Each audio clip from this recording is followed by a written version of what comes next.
Trada mga bade, mayong gabi idiay sa inyo tanan. Karon magluto day ta diri og tiil sa manok no. Tiil ni siya sa bantris amo ni nga dubuhon. Nga lamig gihapon ni siya crispyhon nya.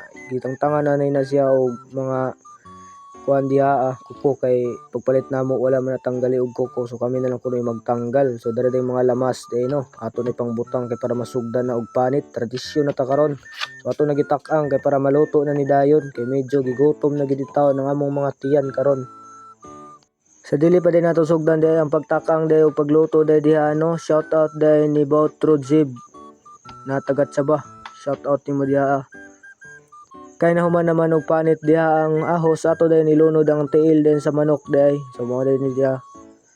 Ato nagilunod kay para nga mahuman na. Nahuman naman diha no. Ato day ni mikos-mikos dayon kay para masugdan dayon. Naghihaon na kay human naman og lapwa. Ilapuan no sana sa daan kay para mahumok na siya ba na ikahuman marinate dayon na siya kay para matimplahan dayon. Butangan dayon og tuyo day diha na ikahuman og butang og tuyo, butangan day bitsin dayon kay para matimplahan na o na ikahuman og butang og bitsin aw.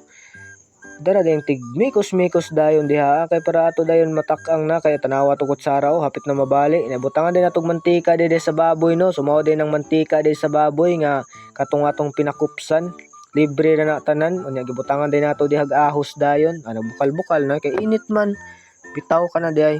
Butangan din ang mga lamas dayon gimikos-mikos gihapon na siya kay para nga nindot na. Mao din na kay naluto naman butang dayon na diha dayon. Ikaw man ngaon dayon ta. Ngaon ta ninyo sa mga nakakita diha. So comment sa mga nakakaon na ni o isumsuma ni lami kay